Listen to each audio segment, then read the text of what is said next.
অর্থ উপদেষ্টাকে দিয়েছি, অনেক লম্বা 2 পৃষ্ঠা লিখেছি যে কোন সময় কি কি হয়েছে। আগে প্রথম পর্যায়ে, দ্বিতীয় পর্যায়ে এটা চলে গেছে রেভিনিউতে, বাকিগুলো রেভিনিউতে না দিয়ে তৃতীয় প্রকল্প থেকে সপ্তম প্রকল্প পর্যন্ত ছিল প্রকল্পের অধীনে, পর্যায়ে ছিল প্রকল্পের অধীনে। এবার তারা দিয়ে দিল আউটসোর্সিং।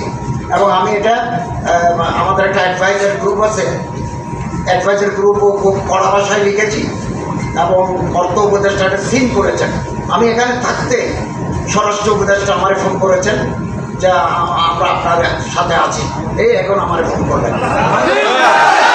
এবং আমি আমাদের মাননীয় প্রধান উপদেষ্টা প্রফেসর ডক্টর ইউনূস সাহেবকে কিছুক্ষণ আগে টেক্সট করেছি যে এটাকে বাতিল করা হোক এবং আগের মতো প্রকল্পে রাখা হোক, যাতে আমাদের সমস্ত শিক্ষকরা সুন্দরভাবে শিক্ষা দান করতে পারেন। আমার পক্ষ থেকে, আমার মন্ত্রণালয়ের পক্ষ থেকে আপনাদের প্রতি আমাদের সহমর্মিতা আছে, আপনাদের দাবি দেওয়ার প্রতি আমরা সম্পূর্ণ একমত। আমাদেরকে ভুল বোঝার কোনো কারণ নাই। এটা অর্থ মন্ত্রণালয় আউটসোর্সিংয়ে দিয়ে দিয়েছে, আমরা এটার প্রতিবাদ জানাচ্ছি। লিখিত কপি আমার কাছে আছে, আমি আসার আগে স্পেশাল মেসেঞ্জার দিয়ে অর্থ মন্ত্রণালয় পাঠিয়ে দিয়েছি। আমি আশাবাদী, আমি ভিতর থেকে আন্তরিকভাবে চেষ্টা করছি আপনাদের পক্ষে আউটসোর্সিং ইনশাআল্লাহ বাতিল হয়ে যাবে।